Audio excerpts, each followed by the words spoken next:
बम धमाके, non stop गोलीबारी, rocket धमाके, आगजनी और जलते शहर। सीरिया चल रहा है। पहले से कहीं ज्यादा भीषण युद्ध शुरू हो चुका है। इस बार जवाबी हमला सत्ता से बेदखल हुए बशर अल असद समर्थक फाइटर्स ने किया है। सीरिया में जहां जहां हयात अल तहरीर लड़ाके मौजूद हैं, वहां पर ताबड़तोड़ अटैक चल रहा है। सबसे खूनी लड़ाई लताकिया और टार्टस में चल रही है। सड़कों पर दौड़ती गाड़ियों से हथियार बंद लड़ाके बारूद बरसा रहे हैं। मकानों से मानो ज्वालामुखी विस्फोट जैसा लावा निकल रहा है। ये युद्ध बशर अल असद और कमांडर जुलानी, जो कि अब अल शरा के नाम से जाने जाते हैं, के फाइटर्स के बीच शुरू हुआ है। बशर समर्थक अलावी फाइटर्स फिलहाल युद्ध में हावी पड़ रहे हैं, जिससे कि कमांडर जुलानी के तख्ता पलट के आसार अभी से बनने लगे हैं। सीरिया युद्ध में अब तक जो जानकारी सामने आई है, उससे तुर्की के एर्दोआन भी टेंशन में आ गए हैं। लताकिया प्रांत के जबलेह शहर और आसपास के इलाकों में बशर अल असद के समर्थकों ने अल जुलानी के HTS को निशाना बनाकर भीषण हमला किया, जिसमें कम से कम 70 लोगों की मौत हो गई है। न्यूयॉर्क टाइम्स की रिपोर्ट के मुताबिक सीरिया की नई सरकार की सेना और देश से भगाए गए तानाशाह बशर अल असद के वफादार बंदूकधारियों के बीच रात भर खूनी झड़प होती रही और इसमें 70 से ज्यादा लोगों के मारे जाने के साथ ही कई दर्जन लोग घायल हुए हैं। उधर सीरिया के विदेश मंत्री असद शैबानी का कहना है कि कुछ संगठनों की सीरिया में आतंकवादी गतिविधियों में इजाफा हो रहा है। ये सीरिया की राष्ट्रीय सुरक्षा और सामान्य रूप से क्षेत्रीय सुरक्षा के लिए बड़ी चुनौती है। हमारा मानना है कि ये खतरे न सिर्फ सीरिया तक सीमित होंगे, बल्कि पूरे क्षेत्रीय सुरक्षा को प्रभावित करेंगे। कमांडर जुलानी के खिलाफ बगावत करने वाले बंदूकधारी दमिश्क को रौंदने निकल पड़े हैं। सीरिया की सड़कें खून से लाल हो चुकी हैं। लताकिया में युद्ध के लिए निकले जुलानी के फाइटर्स ने भी करारा जवाबी हमला शुरू कर दिया है। HTS फाइटर्स ने ऐलान किया है कि बशर अल असद समर्थक एक भी लड़ाके को अब बख्शा नहीं जाएगा। जबलेह फ्रंट पर मोर्चा संभाल रहे फाइटर अबू दाहर की दहाड़ सुनिए। रात के अंधेरे में सड़कों पर दौड़ती बख्तरबंद गाड़ियां, हथियारों से लैस लड़ाकों का दल, मजहबी तकरीरों से गूंजता पूरा इलाका। सीरिया का यही सच है। सीरिया के नसीब में शांति नहीं है। कुछ दिन पहले हुए खूनी तख्ता पलट के बाद शुरू हुआ युद्ध का नया अध्याय कई मुल्कों के महायुद्ध में बदल सकता है। लताकिया और टार्टस प्रांत में जहां एक बार फिर से संघर्ष भड़क उठा है, ये इलाके सीरिया के भूमध्य सागरीय तट पर आते हैं। ये दोनों इलाके बशर अल असद के गढ़ कहे जाते हैं। लताकिया के ग्रामीण इलाकों में असद समर्थकों ने 16 सुरक्षा कर्मियों को मार डाला है। सीरिया की नई सेना के खिलाफ अब तक का यह सबसे घातक हमला है।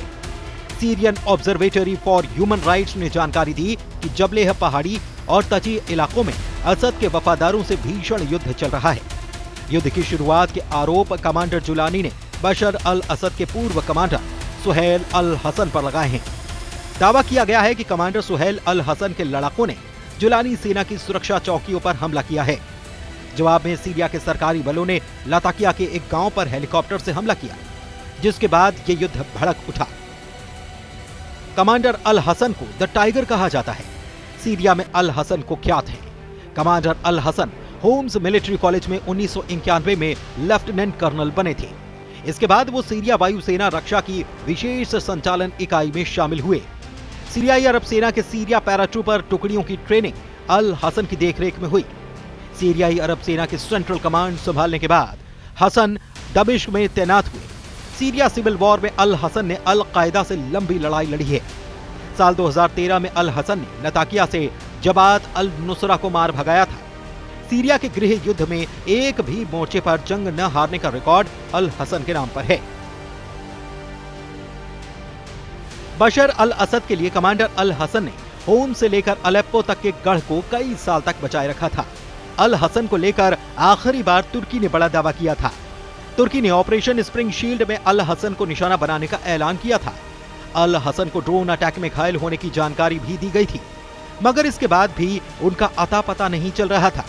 अब सीरिया में जब दोबारा भीषण लड़ाई छिड़ गई है, तो सीरिया के टाइगर का नाम फिर से सामने आ चुका है। कमांडर जुलानी, जिसे सिर्फ एक कमांडर का विद्रोह मान रहे हैं, असल में बात उससे कहीं ज्यादा गंभीर है। रूस में बैठे बशर अल असद के इशारे पर एर्दोआन की जमीन खिसकाने वाला युद्ध शुरू कर दिया गया है। रिपोर्ट के मुताबिक सीरिया के तटीय राज्यों में नई बनी सुन्नी मुस्लिम सरकार के खिलाफ जबरदस्त गुस्सा है। सुन्नी लीडरशिप के खिलाफ अलावी समुदाय तख्ता पलट युद्ध शुरू कर चुकी है। तटीय क्षेत्र सीरिया के अलावी अल्पसंख्यकों का गढ़ है, जिसमें असद का परिवार भी शामिल है। अलावी समुदाय सीरिया की कुल जनसंख्या में 10% के करीब है। गिनती में कम होने के बावजूद अलावी लीडर्स ने 50 साल तक सीरिया की सत्ता अपने हाथ में रखी।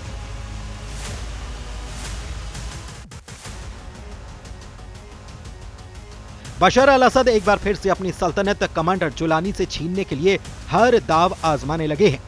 इसकी वजह जुलानी के लिए कई सख्त फैसले हैं।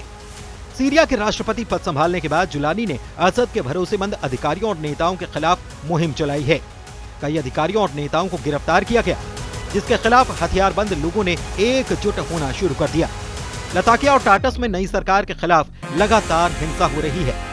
जुलानी ने असद समर्थकों को अपनी सुरक्षा बलों के सामने सरेंडर करने की चेतावनी दी है।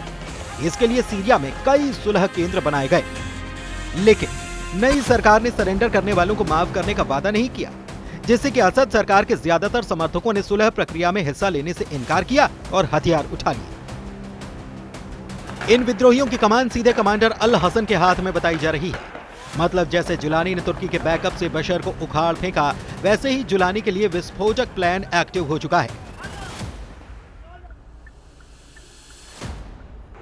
लेकिन सवाल है कि बशर अल असद किसके दम पर जुलानी से भिड़ चुके हैं। क्या ईरान तुर्की को सबक सिखाने के लिए बशर की वापसी करवाने वाला है, या फिर अमेरिका ने जुलानी के खिलाफ ऑपरेशन शुरू कर दिया है? कहीं नेतन्याहू ने तो तुर्की समर्थक के खिलाफ मोर्चा खोल दिया, या फिर प्रेसिडेंट पुतिन ने एर्दोआन को हक में लाने के लिए बशर को बैकअप दे दिया है।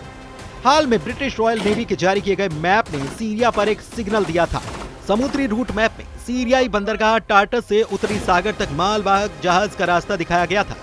ब्रिटिश रॉयल नेवी ने 3 दिन के अभियान के दौरान इंग्लिश चैनल और उत्तरी सागर के बीच जिस मालवाहक जहाज की निशानदेही की, उसके साथ रूस के युद्धपोत भी चल रहे थे।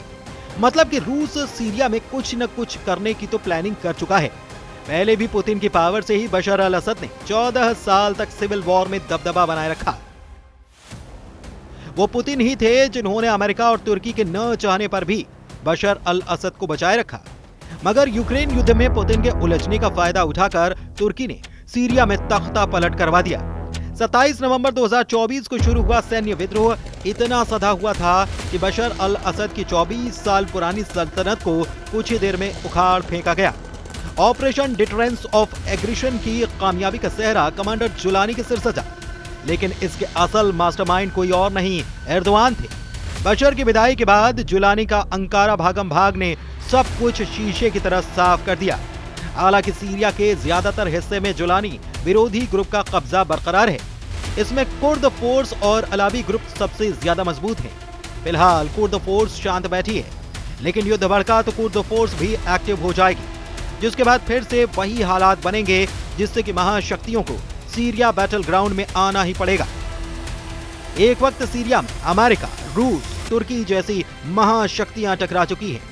वो युद्ध बेनतीजा रहा है, लेकिन इस बार युद्ध में हदें पार होंगी और ये हद एटम बम धमाके तक भी जा सकती है।